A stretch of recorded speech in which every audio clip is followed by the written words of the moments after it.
Welcome back, everyone. Rogue just bounced back from the O2 week, and I have Larssen with me after the big W. But I didn't call you to talk about the game because I read something very interesting on Esports recently. You are now better than Perkz.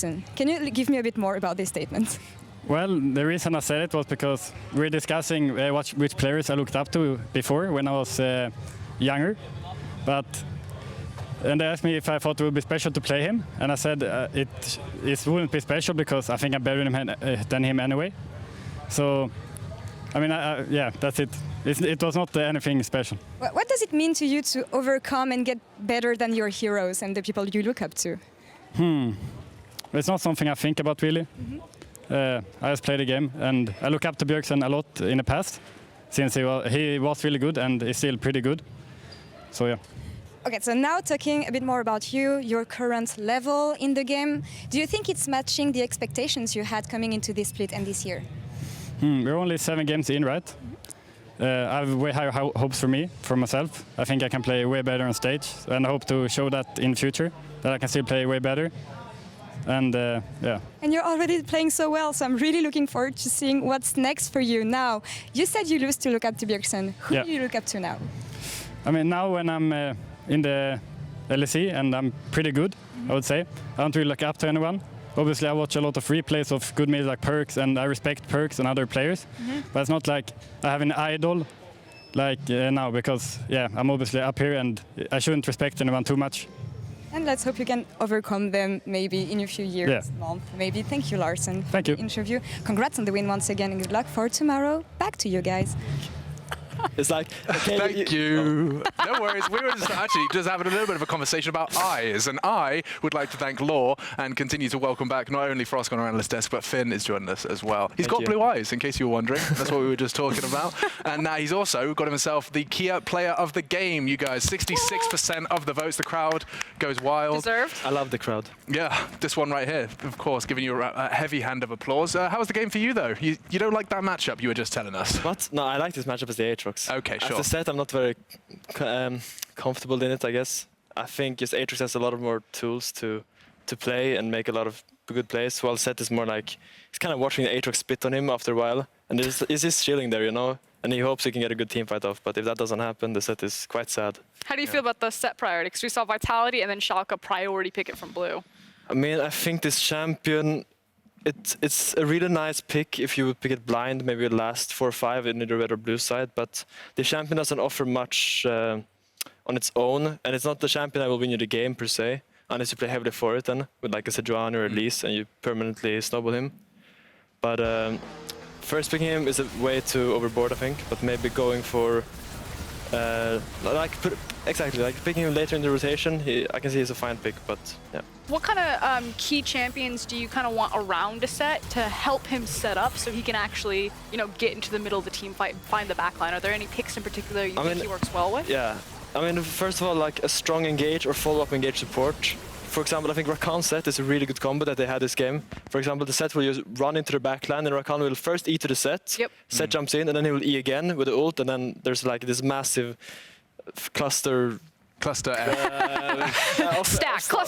That's nice, yeah. Of damage and CC, and the enemy team just can't deal with it. They didn't get this combo off this game. I think maybe they did, but we were able to win the fight anyway, thankfully. So. Okay, perfect. Yeah, it was a fantastic win, and we are gearing up for our final game of the day, where Misfits Gaming are looking to continue their massive win streak. However, the young lineup face a near impossible challenge against G2 Esports. So let's focus our attention on the bunny for a second.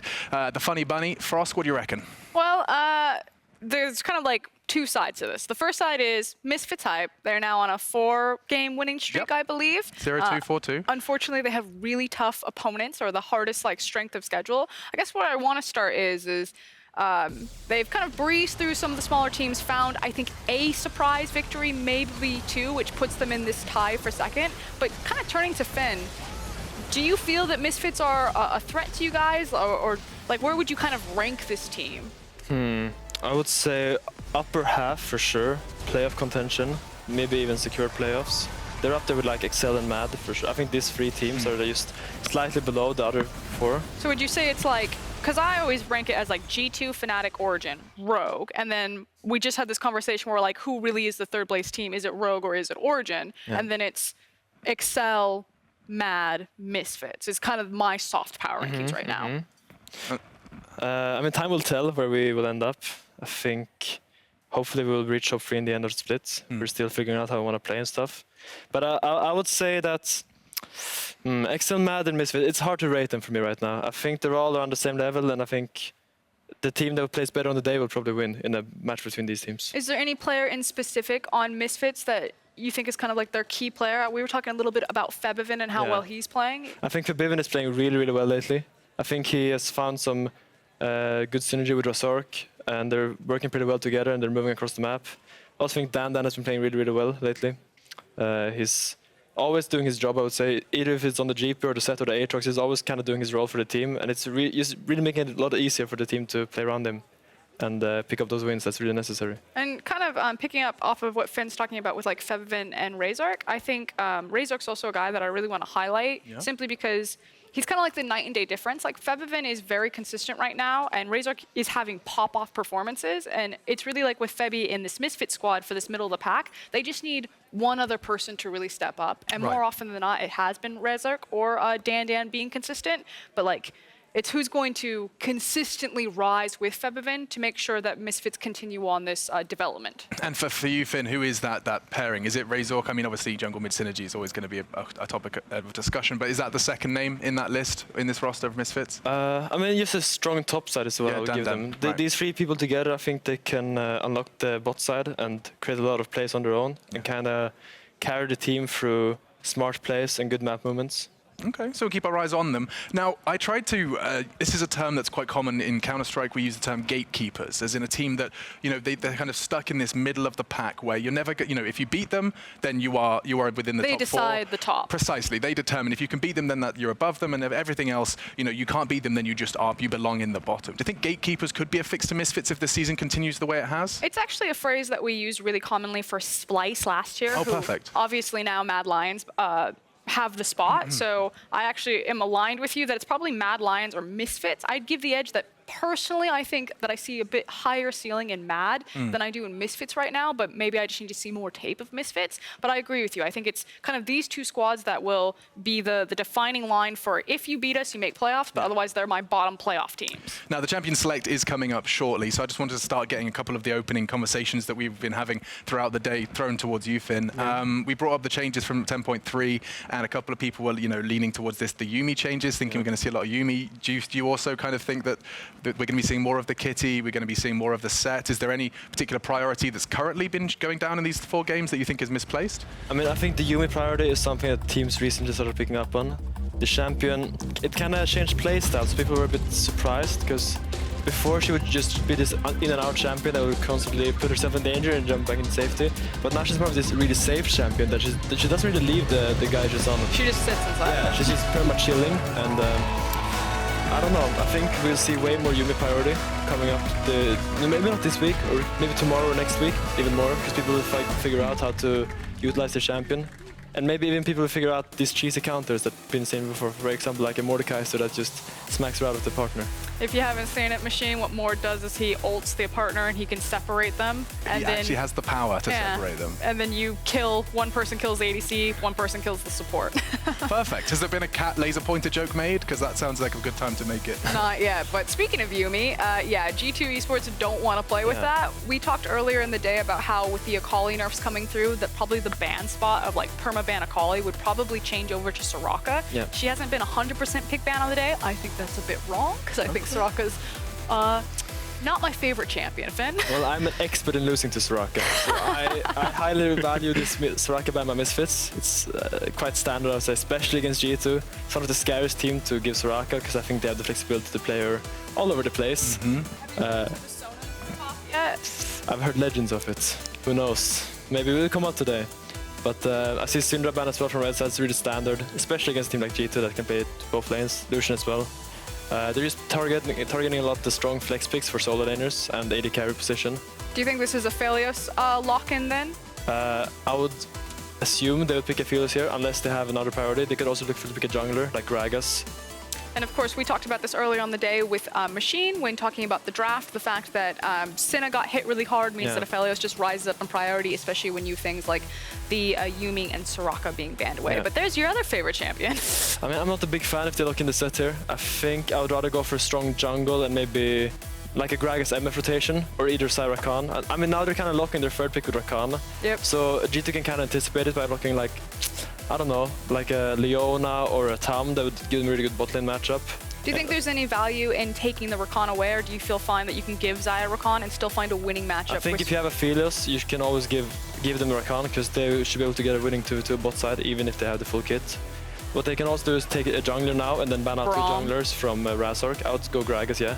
Because this opens up a lot of strong mid lane picks like the Qiyana, the Yasuo, like these AD mid laners that are really powerful right now. I think Jankos definitely was just pulling fun by flashing the Sejuani, but something to take note of as Sejuani rises in priority, especially with Aphelios, is Aphelios Braum work really well together, and Braum Sejuani is so obnoxious together because of their passives. Yeah, now they didn't look in support.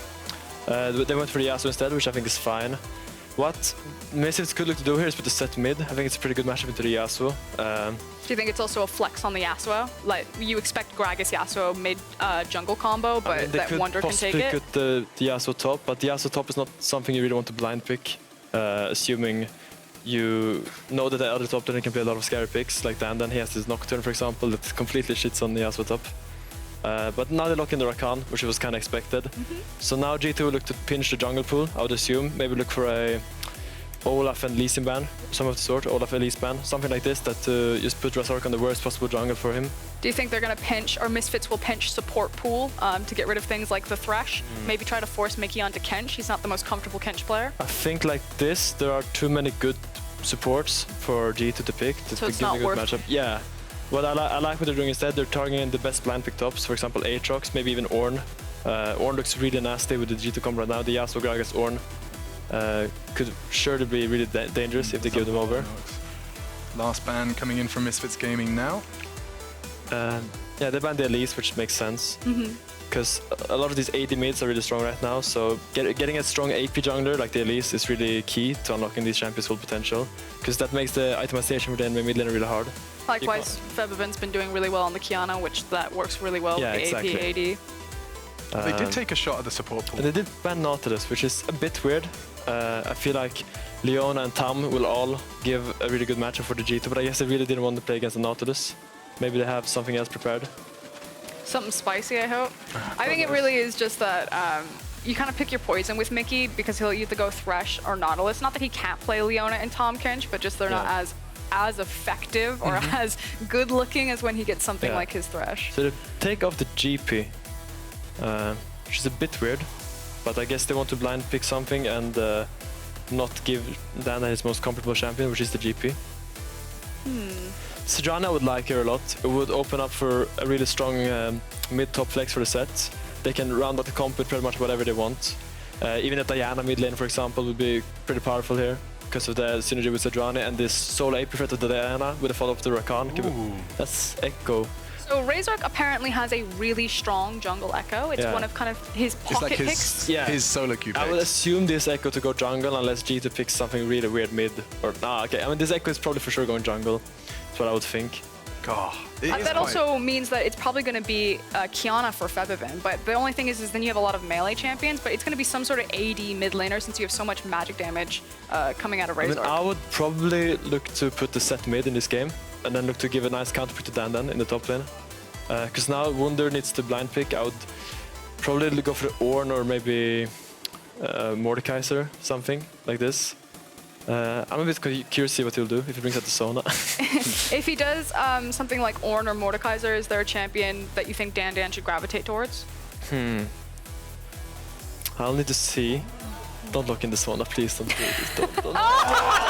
Why is it doing this to us? Okay, so we make the joke that Wunder has the 7 wonders of the world, and there's like these 7 signature legacy picks that he has, Sona top being one of them. And I hate this. Now everyone's gonna start playing it as well. I thought she got changed in 10.3. So here's the thing.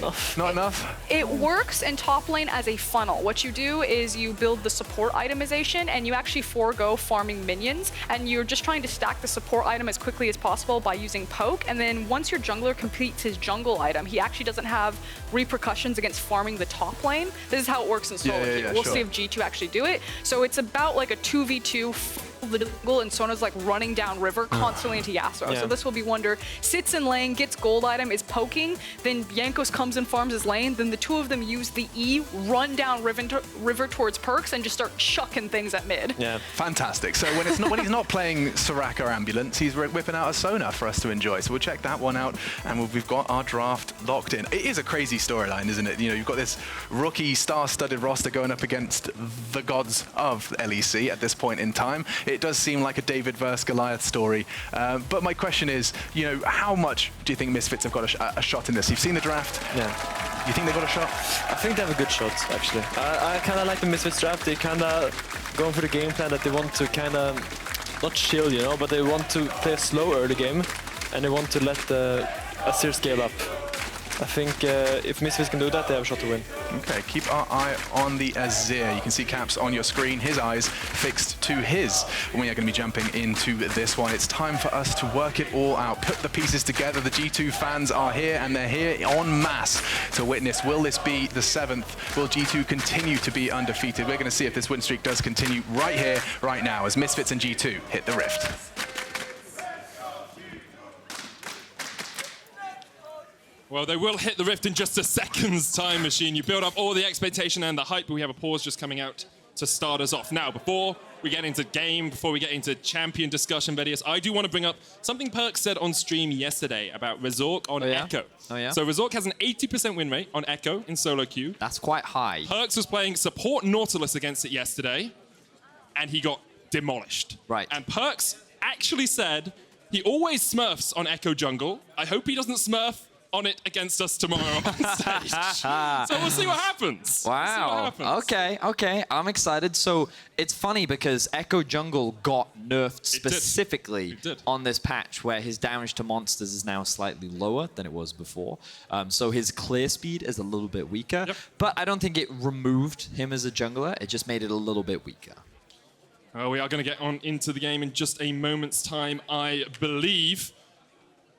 And Vedius gave me a weird hand signal there, but nothing's actually happened. What was that hand signal for? I got a ping saying, like, get rid of the toss. And I was like, okay, medic, toss. Okay, well, you didn't verbalize any of those, and I can only read you so well.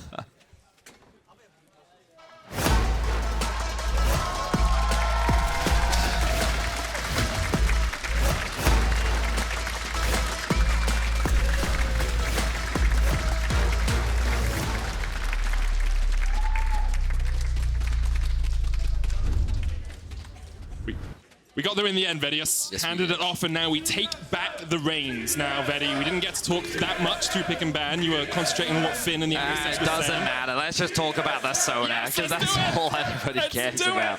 So, I think, well, this is definitely the first time we've seen it in Europe. I'm not sure if this is the first time we've seen it globally. I don't think it's been picked in LCS or LCK as of yet. But this has definitely been a thing that has been around in solo queue a lot. And we can already see Wunder off to a great start, as he already gets himself 2 very quick stacks off of his support item. And you will have heard Frosk talking about it on the Analyst desk. You don't really farm on Sona top. You basically just want to stack your passive. You will take the odd last hit here and there. You might kill a cannon minion. You might just take the odd farm. But basically, you just want to stack up your passive as quickly as possible. You'll also see an early Kershey's Shard, which is one of the components for making things like Static Shiv. But the main reason why you do it is because of the changes that happen to Sona's E, where she gets much more bonus movement speed to herself. It's extremely easy to stack, and it gives you really effective poke in lane. So it's a very cheap item. It works extremely well and synergizes very well with Sona.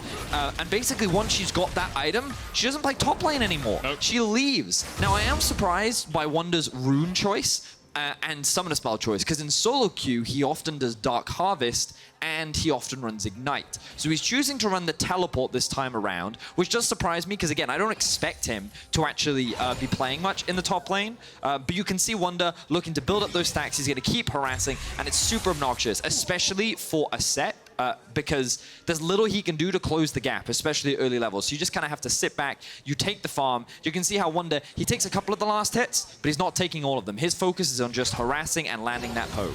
You want to stay below, of course, that cutoff, the excessive minion kills that you have on the support item. Wunder will now have his W, I assume, the aria of Perseverance, my mistake, and will continue to harass. Perkz on his trademark Yasuo in the mid lane, losing out a trade against Febiven.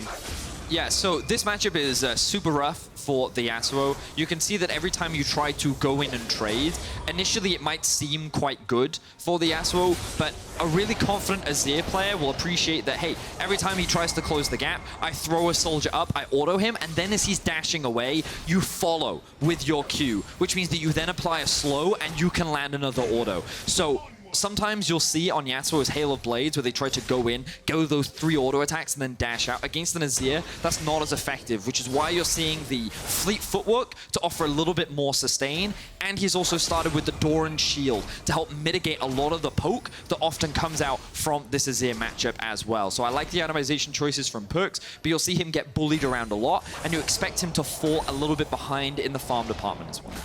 You see Jankos and Perkz trying to get control of the vision around this mid lane. Ward up towards the Razorbeaks, Ward down here, spotting out Razork. Now Misfits did ping this Ward, so that they know it's there. Razork will understand he's on vision, but happy just to trade Scuttle Crab top and bot right now. Just gonna clear that one out. Here, Razork has done a largely full clear, as you mentioned, without doing the grump as well. We see a bit of a trade in the bot side. The root didn't quite connect down to Caps. It could have spelt his demise if it did. Now here comes Razork coming down towards the bottom lane. There's a wave pushing in. It's only 5 minions strong. 4 now as Caps takes out 1. And we'll see. I don't think he's actually going to go for this dive. I think the minion wave is too thin. And normally, when junglers are looking for a dive, they'll actually catch the wave before it hits the tower, so that the minion wave is much closer to the tower, and you kind of threaten what is going to happen in advance. I really like this from G2 though. Mickey and Caps realizing the wave's going to push into our tower anyway. We can come back and get the farm. Let's keep these Krugs alive for Jankos, who's on his way down. Parallel conversions coming out. Caps locked up, is able to flash away, and now Bvoy flashing forward, but Jankos is here in time, trying to turn this one around. denyk flashes with the ignite. Bvoy's got a ball. The TP coming in, but it's 1-for-1 in the bottom lane. TP cancelled. Wunder not able to get there in time because a great base breaker comes out. Now Razork's trying to trade back into this, but the concussive blows are just going to lock him in place. denyk unable to do anything about it, and now he's going to be next on the menu. Concussive blows, 1 more auto needed. Jankos flashes forward, there it goes. denyk will have the W up in just a second's time, but it's not here now, and that's 3 kills to G2. And Jankos was able to respond because he saw what Razork was up to. He was spotted out on the Krugs, and that meant Jankos was like, okay, my bot lane could be in danger. I've got to start pathing down to try and offer some assistance. And again, look at the minimap. You can see the pings, the blue pings coming out from G2 highlighting, hey, we think that Razork is around the bot side of the map. Can we please get some assistance? And here comes Jankos. I think Misfits just overcommitted to this play. They could not make that initial dive happen, but they tried to make it happen anyway, and this is where they overcommit. And while they do get that initial kill onto Caps, they ultimately lose 3 people, but Razork isn't done yet. He's all over the map already. Wunder flashes away, down, hits the haymaker, and Wunder goes bye-bye. Misfits, 2 kills on the board early on. Still behind, of course, because of that third kill down towards the bottom lane. But Razork's already showing us why you need to fear his Ekko. This is one of the great things that I love to see when playing against a Sona top. Just camp that champ. This Sona is so squishy. Her base HP right now, let me tell you what it is. Her base HP is 731. I believe it is lowest so in the game low. to start with, It's right? very, I think Yuumi may be the only other one, but she only has 32 magic resistance this early on, which means that it's very easy for the Ekko to get a lot of damage out, but she's just super squishy, very immobile. Oh, Caps! No, this isn't good. This isn't good at all for Caps. Misfits, what were you doing, Caps? Yeah. Just stepped way too far forward. Is correct, Vedius. That's a question mark ping right there.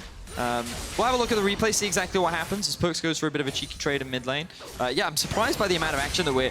why am I surprised? It's G2 games. What am I talking about? I love the proactivity that we're seeing from Misfits. They're trying to go toe-to-toe with G2 in the early game. They're trying to play around where they have pressure. They attack the bot lane, they're attacking the top lane, and they're finding kills. They currently sit with a small early game gold lead, and they're looking pretty good. Caps, so he tries to play defensively, he goes for a bit of a trade against denyk. Of course, denyk hasn't used his W yet, and Caps just takes one step too far. He should have just forced denyk back, and then that should have been the end of it, sat underneath his tower, but he oversteps, loses his life, and now he's sitting at 2 deaths and 20 CS behind Bvoy. Yeah, he's 600 gold behind in that lane right now. Yes. That Xayah is going to be incredibly strong, and the power of Xayah Rakan could keep this snowball rolling for Misfits. And one of the things I wanted to talk about for Misfits is that their laners, actually the split, have not been that strong. Febiven has been pretty reliable, but when you look at top lane and bot lane, they've actually averaged a minus 15.8 CSD, both of them. Yeah. They often fall behind in lane, and you have to say, okay, sure, Razork, he usually plays around the mid lane. The bot and top don't get that much investment. The bot lane also often plays more defensive bot matchups. But now that we see Razork not investing in the mid lane, investing towards the side lanes, and you're also playing against the Sona top lane, they're going to be able to remedy those CSD stats very quickly, but so far they've had a great early laning phase, and it's kind of been up to Jankos to try and rectify and save the situation. Facial Fissure used in the bottom lane, the root's going to come out, but here comes Razork. Bvoy almost dead, but Caps oversteps once again, and the chase is on. Misfits with another kill. Caps is 3 down already in this lane. Jankos not even on the right side of the map to do anything about it. And this was a situation where G2 thought that Bvoy and denyk had misstepped. They had overstayed their welcome, and G2 could get a good punish. But you need to appreciate the fact that Jankos is on the top side of the map. You don't have full information on where Razork could be. You can actually see that his blue buff is up right now, but it depends on whether G2 can get that deep jungle information. But either way, it ends up being Caps losing his life, still not level 6 yet. Oh, Febiven's going to push Perkz underneath the turret here. Jankos on his way, 2 turret shots into the back of the Yasuo, but Jankos coming in. Febi still has the heal, still has the flash. Very safe underneath that turret. Perkz playing this matchup extremely well. Knows he does have the jungle assistance as well, but notice that he actually has a small CS advantage. As the levels get higher and the sustain he has on his fleet footwork, he's feeling a lot more comfortable in this matchup. Let's see if Caps oversteps once again. Have you learnt your lesson, Caps? That's the question. I mean, the expectation is that this duo has reset. It's not unreasonable to think that the... denyk goes in, the charm comes out, and Caps goes down once again. Bvoy 2-1 and 2. Meanwhile, in the mid lane, Jankos gets the kill. Perkz, one more turret shot. It's enough, but the tower takes him down. Febi not able to get an auto attack in. Razork tries to get a bit of dessert on the top of that fight, but unable to find too much. Now, Wunder has roamed down. The River Sona on its way. Mikyx there as well. Razork pops back with the chrono break, but Mikyx tanking up the tower. There's the crescendo, and Razork parallel convergence is enough to save him with the TP coming in. Razork survives, and Dan is there just to act as a bouncer for the turret. Ooh, okay, but Misfits sitting with the gold lead. Jankos, congratulations on getting 2,500 LEC assists. That's a lot of assists. It is a lot of assists. So I'm actually going to say he's at 2,499. I'm sorry, guys. Wait, really? Yeah, I didn't cue the graphic myself, and we thought he had an assist off that kill, but he actually got the kill. And so he is still 1 assist short of 2,499. Guys, we're sorry. We're sorry. We're sorry. Sorry, guys. He's at 2,499, but now you all have something to look forward to. I did miss Mickey's 2,001st assist. Denyk! Sorry. We missed his 2000s last week. We forgot that it happened. You had one job, Denyk. A lot of assists have been gained by the G2 team. We don't have time, fight top lane. Yeah, Dan flashing in. Razork, look at where the power converges. Oh! Dunk him into the baby cage and then take the kill. Just camp that champ, Vedius. Camp that champ. And Wunder not having the impact that we often see from Sonas. Oh, here's the ult. Perkz with the knock-up. Jankos there as well. Great disengage by Bvoy. Had to burn his flash.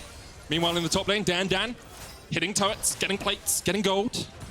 I mean, right now, G2 is just being bullied across the map. The 2v2 is just straight up losing. Admittedly, a lot of influence has come off the back of Razork, but he has been all over the map right now. It's not like Jankos is slacking, right? This guy is not, he's doing what he can, but the amount of times Caps has just died in the 2v2 in the bot side of the map, the amount of times that Danon has been able to shut down Wunder. Normally we see the Sona roaming around way more. Normally she's just abandoned that lane, she's going mid, she's going bot. You can see the Kushi shard has been complete, and this is where you really start to see her just get involved with the rest of the map, but Wunder's really just stayed focused in the top lane, and we haven't seen that same level of roaming that we normally expect from the Sona.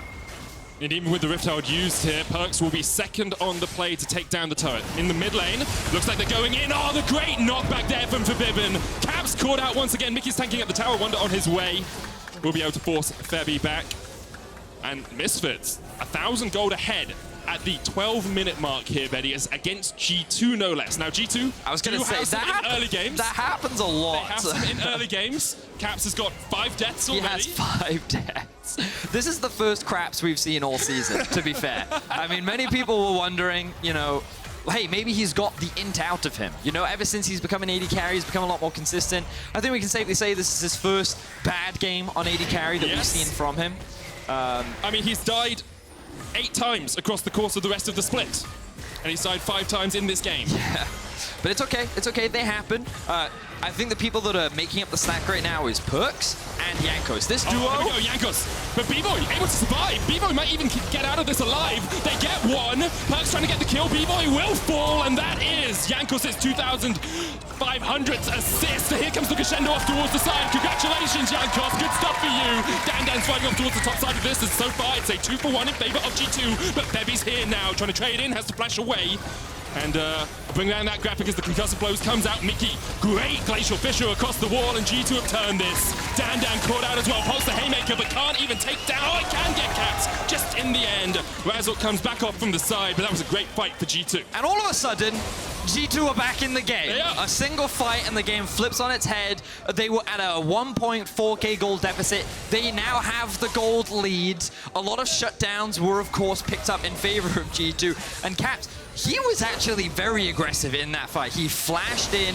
He was dealing a lot of damage. He couldn't find any kills, though. He was getting a bunch of assists. He was assisting his team, that's for sure, but he was not getting the gold. A lot of that went into the back pocket of Perkz. When we get a look back at how the fight played out, you can see that it was a situation where I think Misfits, the setting looked good, but then I think they overcommitted to the fight. And because they overcommitted, that allowed G2 to be able to turn things around. And in these prolonged fights, that's why Sona can be really obnoxious. So let's have a look back. You can see that Jankos and Perkz, they think they've called out Bvoy. They think that he, you know, they can get that kill. But of course, Misfits are lying in wait in the Dragon Pit. Really good stun kills. Jankos, we see a quick wind wall here come out to try and mitigate some of the damage, but it doesn't really help. We don't have time. We have another fight. Febi's getting dived in the top lane. Perkz doing what he can, but Febi able to survive for the moment. He's going to take down Perkz. He dodges out the barrel as well, and Jankos That's is a double!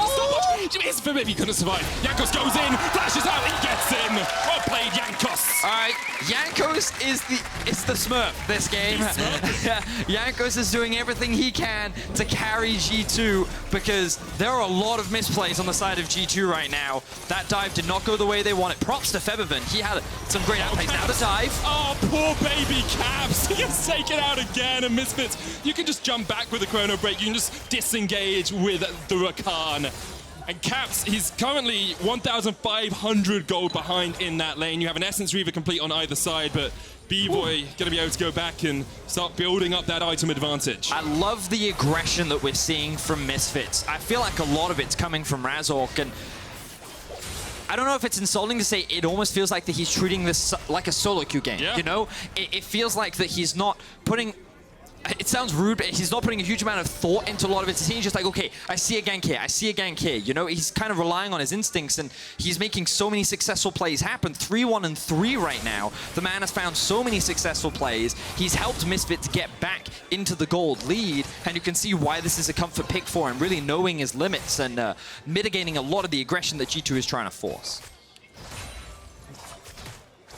Right now at the 16-minute mark, Misfits have a 1,000 gold lead. They have been a little bit more methodical over the last 2 weeks. I compared some of their stats from week 1 to week 3, and they just slowed down the game in the early game on average, which is why I was very surprised to see them come out of the gate swinging just this much. Wunder has joined up with the rest of G2 in this mid lane. It's a 5-man stack for them. Razork and Febiven are going to take this Rift Herald. Yeah, G2 trying to trade it for pressure in the mid lane. You can see a huge amount of farm just being lost in the top lane. Wunder not going to be picking that up anytime soon. He's got to be very careful pathing that way through the jungle, as he could be in danger. Mikyx now. He has the shield, so he's going to be able to get out of that one. Misfits has 5 members. They're going to siege on mid. They also have the Rift Herald, but I don't think they need it. They can just take this tower and then maybe even use the Rift Herald to go even further if they want to. Shirelli is in. Mikyx has to flash away. They dash back out. New Shirelli is so good on Rakan. I say new, relatively new. Able to get in and out of these fights pretty quickly. Perkz is off in a side lane by himself. But Wunder is as well. Waiting in the bush, Razork. Wunder dodging around. Yeah, you don't win these, I'm afraid. Crescendo not even going to stop the damage coming through. Razork finds another kill. Yeah. Level 11 now. He has that level advantage over Jankos, and Misfits not slowing down. They're grouped up in the top lane. Yasuo being forced to back to try and catch this wave, but you have to give props to Misfits, you know?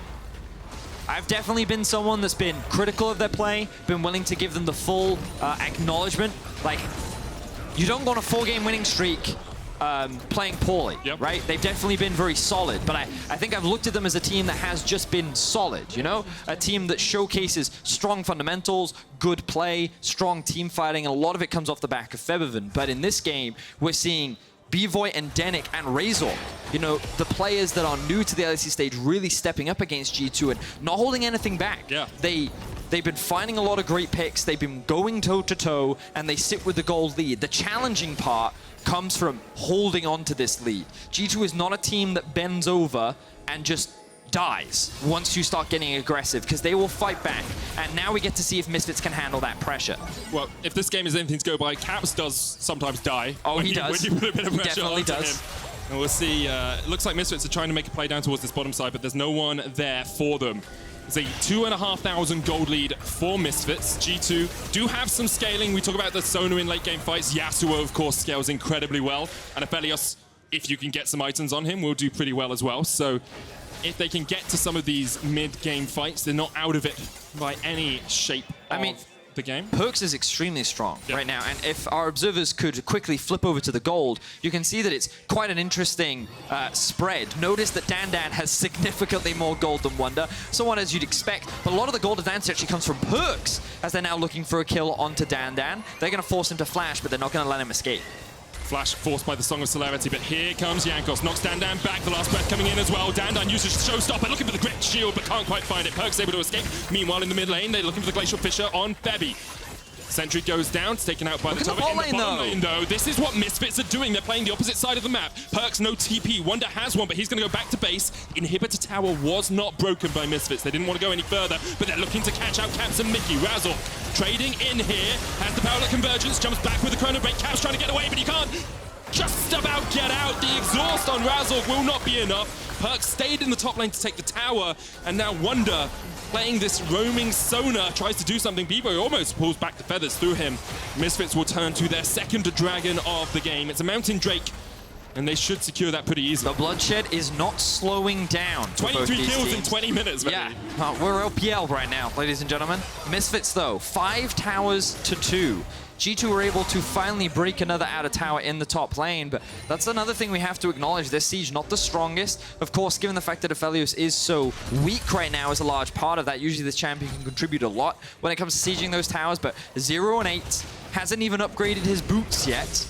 He's been put very far behind, and a lot of the weight and responsibility is kind of falling on Perkz, but you can't underestimate the Sona. The Lich Bane now completed. Sork boots as well. This champion very fast and does a surprising amount of damage. Very little magic resistance has actually been completed for Misfits, and you'll notice that Merc Treads, while being useful, will not be enough to mitigate a lot of the damage that will come out of this champion alongside the Gragas that's also going full AP. Yes, the Morellonomicon Rush, very debatable. Chakras did release a great video on talking about its efficiencies. I imagine the main reason why he's doing it is to mitigate the healing on Razork, but let's see if they go for this pick. Oh, great! Featherstone gets him out. That was perfect from Bvoy. He escapes the first bite of the fight, and G2, they thought they'd caught Misfits, but Bvoy with a split-second decision to pop his ult means that Misfits get to turn to the Baron, and this is what we were talking about, Vedius, the ability to keep that gold lead, to then snowball it, finding a fight like that, although it was on G2's terms, turning it around. Misfits now well in the lead in this game. Yeah, I can't hype up Razork enough. This man is playing so well right now. Good ultimate from Bvoy. You can see that his spidey senses are tingling a little bit, and he was definitely ready, but he's able to dodge that one out. Jankos tries to E to get the knockup still, but it's too little, too late. Dandan with a great ultimate to help use Jankos to close the gap onto the Yasuo, and you can see the frustration on his face. Jankos has tried hard to carry this game, but that play was not enough, and now Misfits sit with the Baron. 4K, nearly 5K gold is their advantage. Mikyx, that's all right. Gets out with the Unbreakable. But I do want to talk a little bit about next steps, because we haven't really broken out how Misfits will now push with this Baron. Are we looking at a 1-4? Are we looking at a 1-3-1 for that? I mean, you would imagine that they would go for a 1-4, utilizing the Ekko to try and look for picks alongside the Rakan. Very high mobility champions that could really take advantage of the fact that they are so strong right now. Level 13 for Razork. He matches the level of Perkz. He is so strong. Looks like he's also going towards the Nash's tooth. Here we go. They don't go for it. They don't go for it. I was very excited there for a second. denyk actually going down towards the bottom lane by himself, because he knows he can jump out of the fight if needed, just to buff up these minions, just to put the pressure on. Kind of playing like that that pike that you often see in a side lane. Razork staying nearby to offer that extra bit of mobility. Misfits seem settled just to get the mid lane turret for now. It will fall very quickly. Bvoy and Febi can push it in. Now G2, last legs.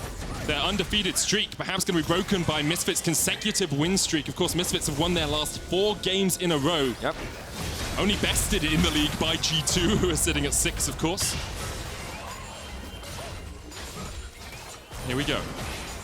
Misfits down towards the bottom lane, looking to break open the base of G2. Only 23 minutes into this game. It's still early doors for both these teams. Sett in the mid lane, down, trying to split up G2 if he can. He's had a pretty strong performance on this set so far. Wunder heals up with the Aria of Perseverance, but you feel that he's going to be burst through pretty quickly. That Sona so squishy, so fragile when caught out. And this is where you say something, Vedius. Well, I'm kind of looking at the state of the map right now, and you can see they have to dive to force the tower. Oh, you can say something still. The Glacial Fissure coming out as Razork unable to take caps. He goes golden. And this is the problem. I think the siege from Misfits, it's a little challenging because they kind of have to play through 2 lanes, and you can see that the wave clear from G2 is actually quite strong because they can use the wind wall to mitigate a lot of the pushing power on 1 lane, and then they have the AD carry plus the Gragas plus the Sona all just helping to hold the line. So Misfits, they do take a couple towers, but they don't actually break the base yet. And that's what I was about to say. I think they have to try and force a dive if they really want to make or want to take the tower down, and we saw it from Razork, and at the very least he got the exhaust out from Mikyx, which is great, because now that's not going to be available for the next fight. No heal on Caps as well, so Razork should be able to just solo kill Caps now. There's very little that he's going to do to stop him, and denyk can just jump on top of him as well, because the Braum is not going to be able to do a huge amount when mitigating that engage that comes out from the Rakan. You can see how far Caps has fallen behind here. Only Wunder and the supports underneath him. Of course, Wunder's playing the Sona, is expected not to get a huge amount of gold, but is about 3,000 behind Dan. Yeah, but it's important to, as you rightly said, because he is playing a support champ, and once he gets death cap, that gold difference is probably a little, it doesn't really tell the whole story of how strong the Sona actually is. So I would say that G2 definitely weaker, 100%. You can see that very clearly in the AD carry difference. But I would say that if G2 can hold out long enough, I'm a little scared of how strong this Sona can be and how much damage she can output. Her ultimate is a very effective either engage tool or follow-up tool. But it looks like Misfits may have found G2. Looking for Jankos. Perkz going in with a knock-up. Here comes the quickness, and Dandan's on his way. Looking for that base breaker, pulls them both back in as they were both trying to escape. The showstopper cleansed away, but he can't do much as Bvoy chasing onto Wunder. Mikyx there. Crescendo comes out, but it's just the disengage tool. Misfits once again catch out G2, and maybe we'll look just to break this mid lane in here. I mean, yeah, that's 30-second death timers on both Jankos and Perkz. Febiven sets up the tower. The wind wall is no longer available. Cap's doing what he can to wave clear, but I don't know if this is going to be enough to stop Misfits siege. G2 will be thankful that Caps has Infernum to wave clear quickly, but still the inhibitor tower falls, and now Misfits knocking on a momentous win for them. Taking down a team like G2 even, I was going to say even with Sona top, but Sona top's viable. Sona top is a strategy. They have played well. Yeah. You know, they punished the Sona top. They shut down the bot lane. They have, and I mean, so much credit has to go to Razork on his Ekko. You talked about it being a signature pick. You talked about how Perkz was a guy that was afraid of it. And we get to see why. 7, 1, and 4 on this pick. But they know exactly what G2's trying to do. That G2 think that because they have push top, they can make this collapse down, but they don't have any control of a mid, which means that it's easy for Misfits to find this collapse. Really good stun coming in from Dandan. He uses the ult. Yes, Perkz tries to QSS out of it, but it's too little too late. And then, of course, Mikyx and Wunder tried to come and help and save them, but they can't do anything. The damage is already done. Misfits, they have too much damage. They have so much gold. G2's best bet is to try and win a fight around Baron, but you just look at the levels and you can really see the difference. The itemization as well. Nash's tooth now completed for Ekko. This is not normally what I see on Ekko jungles. Things like the Lich Bane, sometimes we see things like the early Oblivion Orb for that extra damage, but synergizing with his passive, I think makes a lot of sense, and the damage speaks for itself, right? I mean, the man has been extremely influential. We're getting to a point where you have to think, is this Ekko a must ban against Misfits now? Yeah, that's the debate. Razork has had an absolutely stellar performance, most damage in the game on it. And for a They're just going to melt through this Baron. For a rookie in the LEC in 2020, he's making a name for himself. We heard Kazi in the Match of the Week's video saying, if I can take down Reckless, I should be rookie of the split. Well, Razork's currently taking down all of G2. Not single-handedly, but he's definitely been the most key contributing factor here for Misfits. 8,000 gold lead with the Baron. We talked about him at the beginning of the day. Definitely a rookie to watch, and he seems to have only gotten better week on week, and this has definitely been his best performance as of yet. Level 15 on the Ekko, extremely powerful. Misfits with the Baron now looking to siege. That's the damage you talked about, though. Bvoy down to half HP from one Lich Bane proc. I think it was the Hymn of Valor. Look at this from Dan. He's pushing in the mid lane. He wants to make these super minions an extra point of pressure, but now Razork going to take over that responsibility as Dan moves towards the bot. Misfits trying to play through all three lanes right now, so that G2 is forced to separate their wave clear as much as possible. The thing about this is you're trying to get those waves crashing at the same time if possible. Top is a little bit ahead of bot lane, but looks like Dan's going to try and force that wave as quickly as he can. Now Jankos on the flank. Razork will have the chrono break, will be able to dodge back, or can just jump across the wall, and that was wasted. Jankos got nothing out of that. Now they're looking for the inhib in bot and top. There's the Glacial Fissure, Caps from the side, tries to land the Moonlight Vigil, only hits on denyk. Meanwhile in the bottom lane, Dan has already taken the inhibitor tower. Now looking for the inhib. Perkz with the Steel Tempest, only lands on denyk's, not going to do too much. Razork's in the base as well, just acting as a decoy, as a distraction for G2, as Misfits break through the inhibitor line. 2 inhibs down now for G2. 1 more to follow, as Misfits are looking to take down the undefeated. Razork there with the parallel convergence. Febi going forward, but here comes the damage. Wunder forced away, already 1 down as Caps falls for what seems like their 100th time this game. The chase is on. Misfits have taken 3. They're just wiping G2 away. This is what G2 do to other teams, and Misfits have given them a taste of their own medicine. Razork jumping in. Perkz takes them out in the 1v1, but Dan's there to follow up and mop up the kills. Misfits, 22 kills to 11, under 30 minutes, with a 11,000 gold lead, have defeated G2. They are the first team to beat G2 in 2020. The undefeated streak comes to an end. It often happens with G2. Whenever we get to 6-0, the conversation around the 18-0, we always talk about it. And then there's always one team in Europe that makes the upset a reality, and it was Misfits.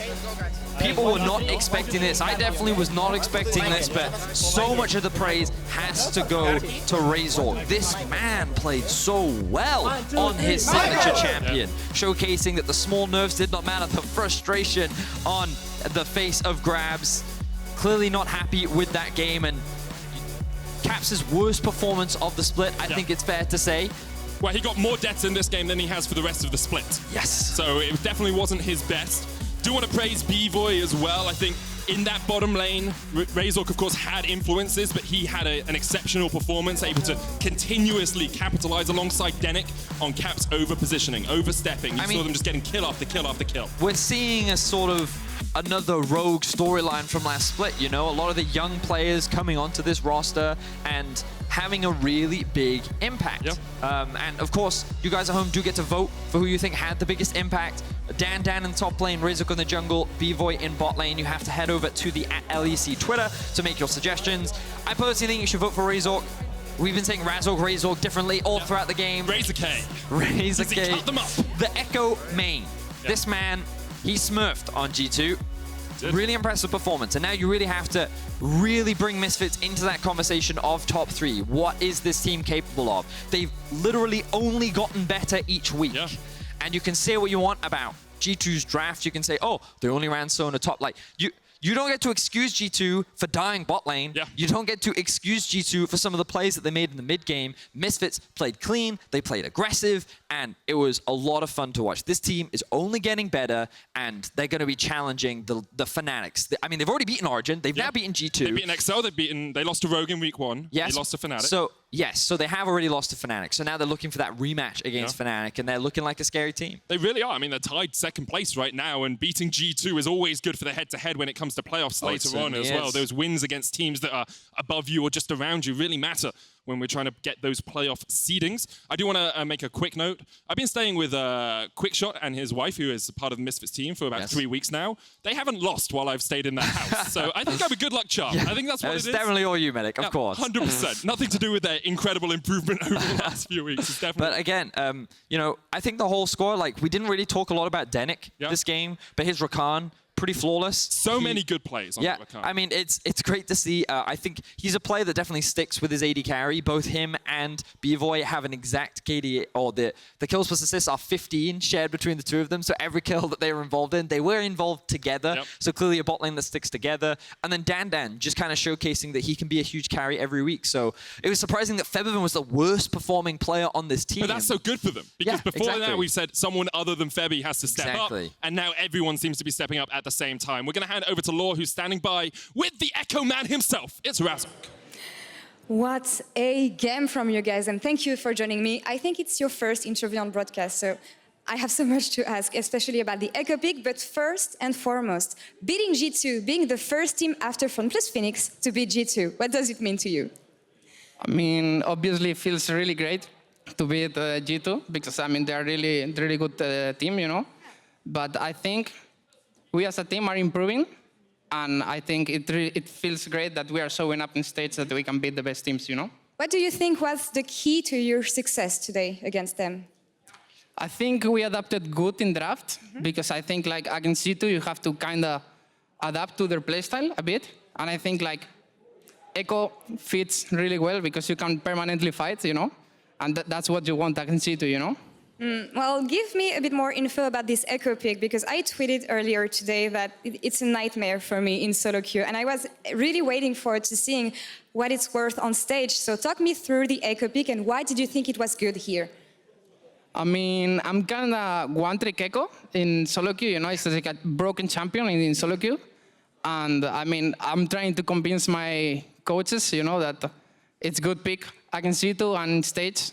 And they gave me the opportunity, and I sold up on the champion, you know? I'm wondering what people are going to say about G2's draft, because last time they played something exotic and spicy. It was against Vitality last year, and it was the Garen top lane. So do you think a blame can be put on G2 for playing Sona top lane? Because we heard that's a hidden OP, but here it really didn't work. I mean, I think they're actually trying stuff, and, like, you know, they put the Soraka meta on top lane. So, I mean, I don't really blame them for the draft, but I think they just, like, didn't expect probably the Ekko pick, and I actually really love to play Ekko against Sona, because I just one-shot her, you know? And you were so good with this champion, really. What did you learn from this game, winning against the best team in the LEC right now? I mean, actually, this game was like a bit of fiesta, I will say, you know? So, I mean, I didn't learn that much, because I actually, like, know how to play Ekko pretty well. I just learned, like, we as a team can beat everyone, you know, if we just keep working and keep tryharding, you know. And I'm really looking forward to seeing where Misfits can go. Now, I know you're in contention for player of the game, but I hear sometimes that you might also be in contention for rookie of the splits. Do you agree? I mean, I'm not sure. Like, first week, I really inted. I was, like, choking really hard. And I mean, week 2 and week 3, I did pretty good. And now in week 4, first game, I think I did decent. You know, I could also obviously, like, do 10 times better with Ekko. But, like, I don't think I deserve the rookie of the split for my performance yet. Let's give this one later. But I mean, you said you had a decent performance. I don't think a decent performance is what gets you the player of the game. And you got player of the game here. Thank you. I'm really glad, actually. Thanks to the fans, and thanks for this amazing performance. Congrats on Misfits for taking this one. Thank you, Razork, for the first interview. And let's let it go to you guys in BGL. Take it away.